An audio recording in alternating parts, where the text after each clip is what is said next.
shall discuss about experimental verification of Ohm's law.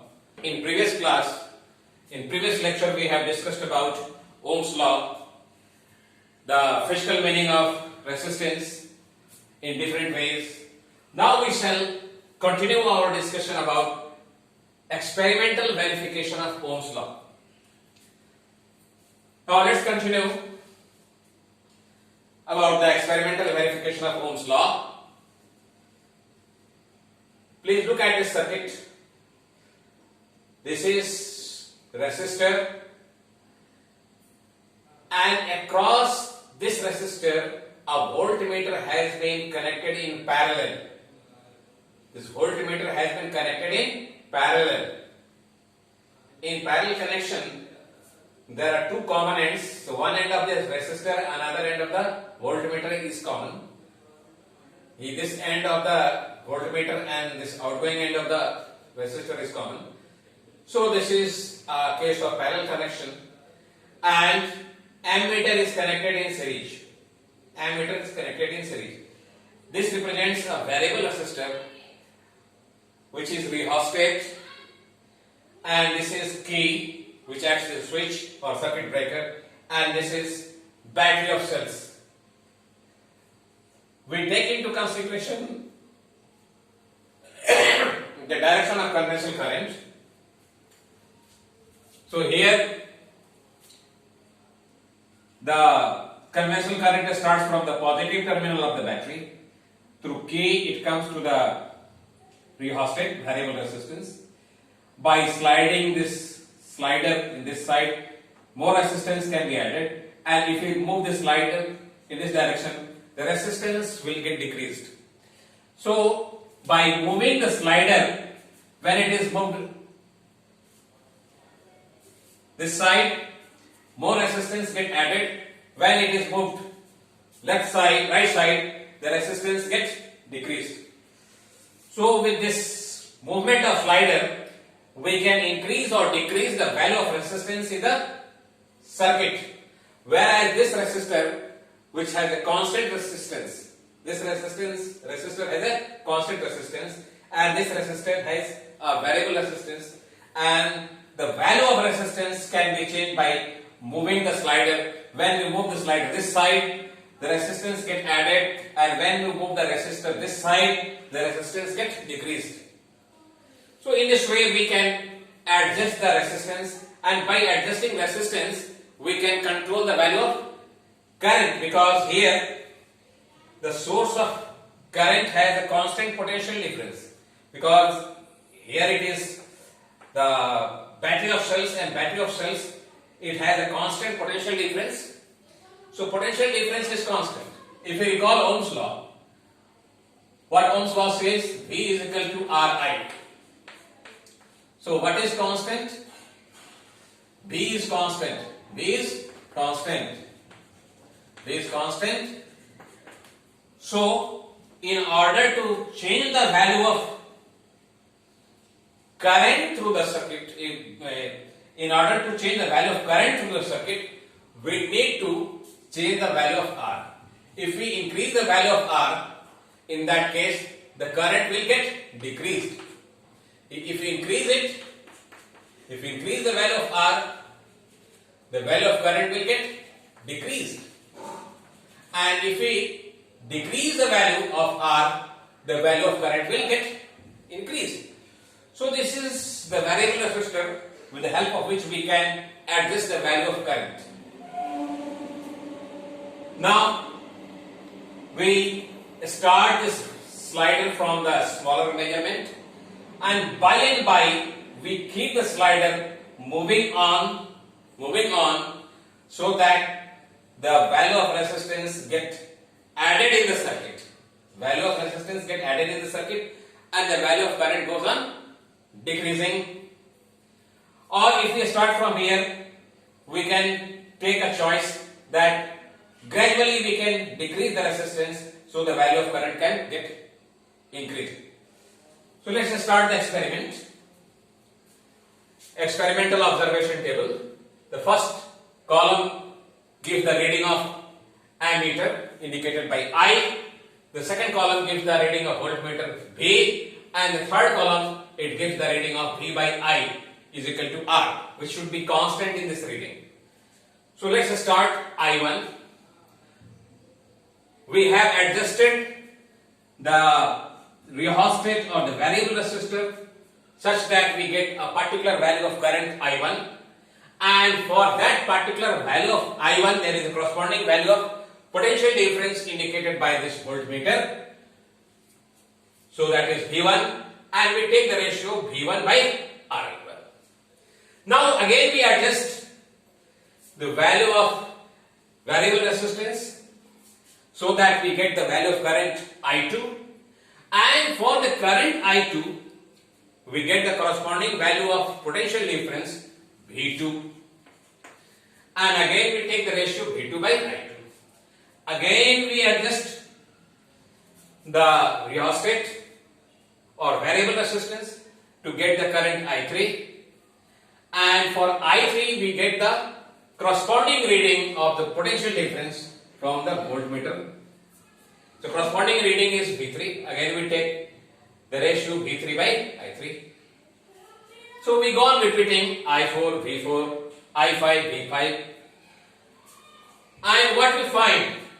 We find the variation of potential difference with current V by I, V1 by I1, V2 by I2, V3 by I3, V4 by I4, V5 by I5, and in each and every case we find the value of this V1 by I1 is almost all same as V2 by I2. The value of V3 by I3 is same as V1 by V1, V2 by I2. So we get the value of this ratio to be almost all constant.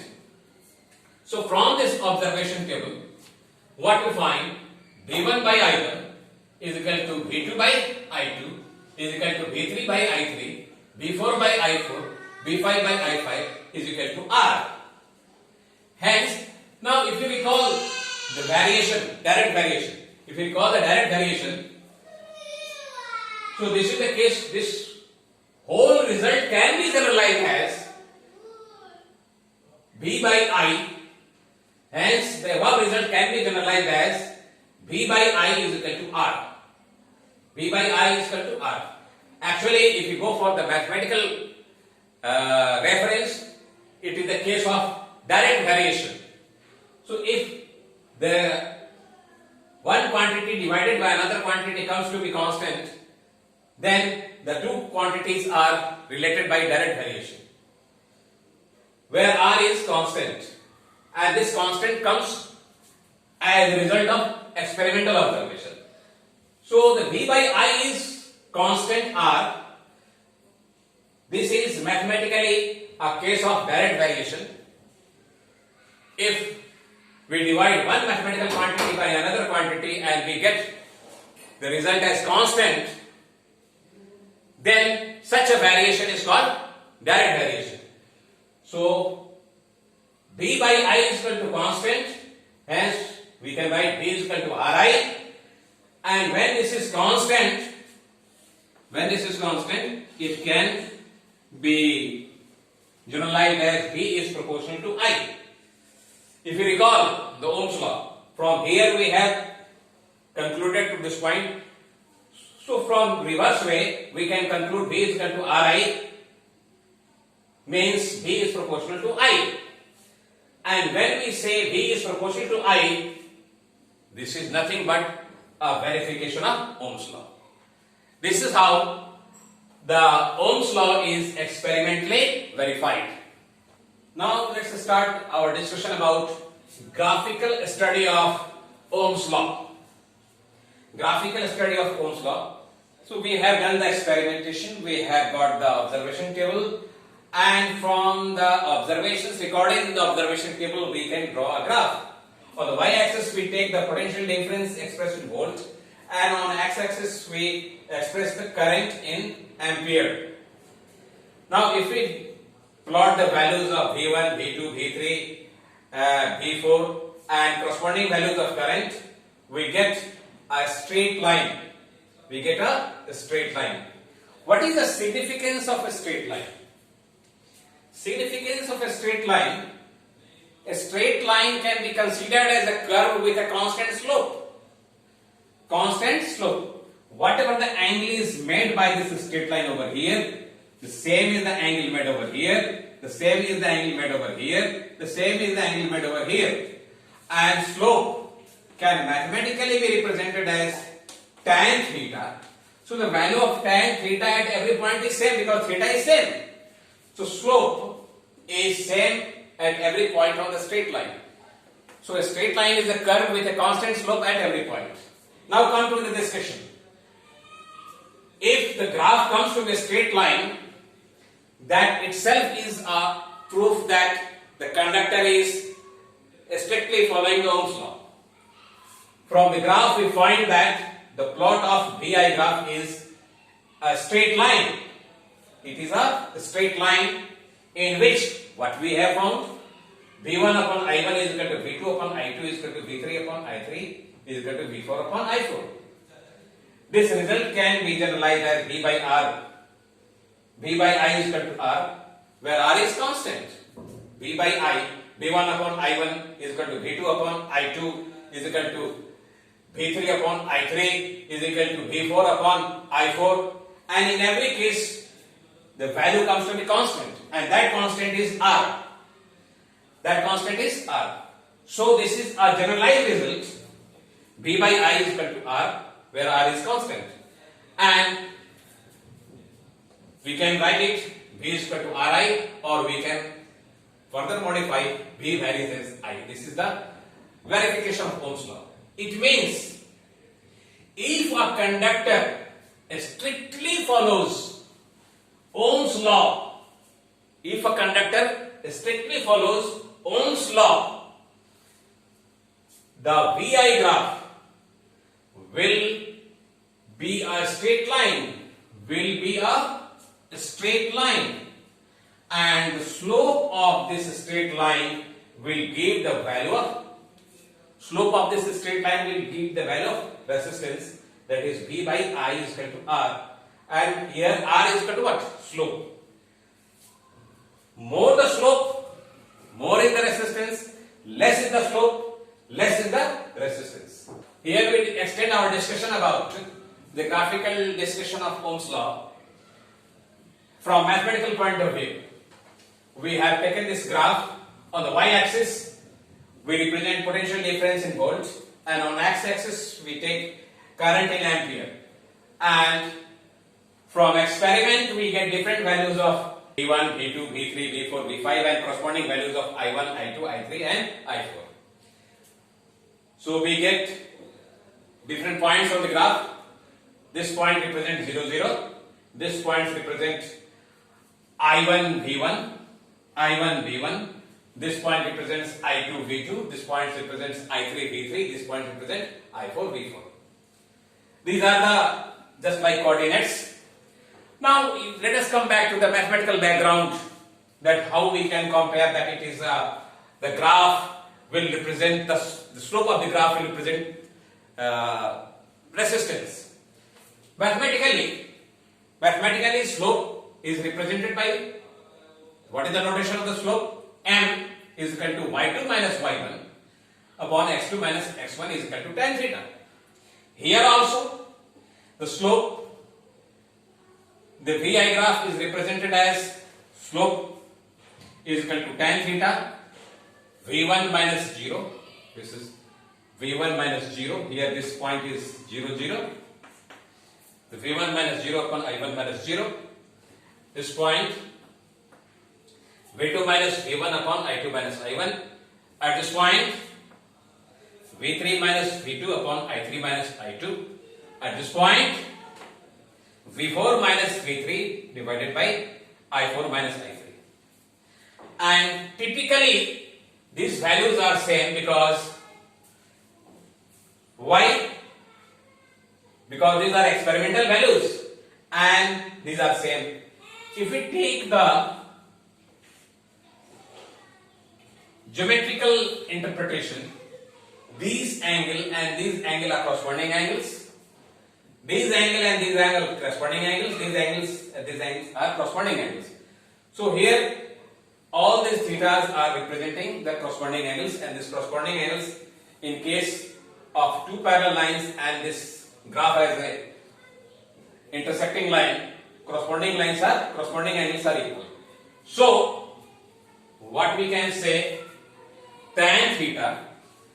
So tan theta, value of tan theta over here, tan theta over here, tan theta over here, tan theta over here, tan theta over here. What is the value of tan theta over here? Tan theta is equal to what? V1 by I1. Here the value of tan theta is equal to V2 by I2. Here tan theta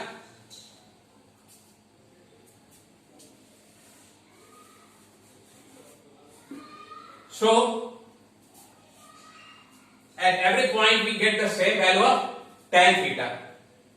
So slope is equal to tan theta is equal to V1 minus 0 upon I1 minus 0. At this point it is V2 minus V1 upon I2 minus I1. At this point it is V3 minus V2 upon I3 minus I2, and at this point it is V4 minus V3 divided by I4 minus I3. So here we find that the slope of the BI graph actually represents what? It represents resistance V by I.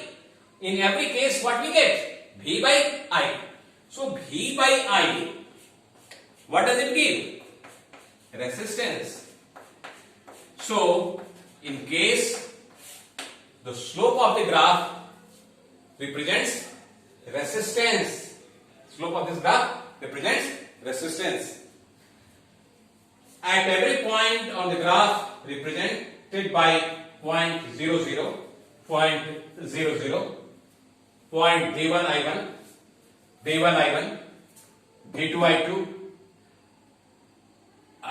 V3, I3 V3. Sorry, we have to make it a bit clear. At every point on the graph represented by point 0, 0, I1 V1, I2 V2, I3 V3, I4 V4. Here 0, 0, I1 V1, I2 V2, I3 V3, I4 V4. The value of theta. What is the value of theta? Theta is constant because in every point, at every point, theta comes as a corresponding angle. Hence, what do we find? Tan theta is constant. So, if we get a VI graph to be a straight line, this verifies that the conductor is strictly behaving Ohm's law, or Ohm's law is valid, and the slope of the graph gives the value of the resistance offered by the conductor. Now let us discuss about physical interpretation of VI graph. We take into consideration the graphical representation of variation of current with potential difference for two metals A and B, and we get this graph. Both the metals strictly follow Ohm's law because their VI graph is a straight line. So both the metals A and B are strictly following the Ohm's law. But now here, if we take this theta 1 or theta P, and if we take this theta A, what we find? Theta A is greater than theta B, hence in first quadrant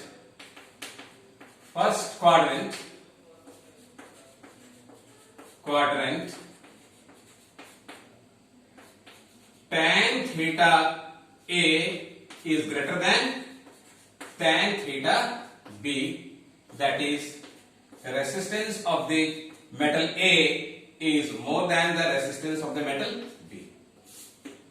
So directly from the graph we can conclude that which metal has more resistance. Here the metal B, slope of the BI graph of metal B is less steep, theta B is less, so its resistance is less because the slope is less.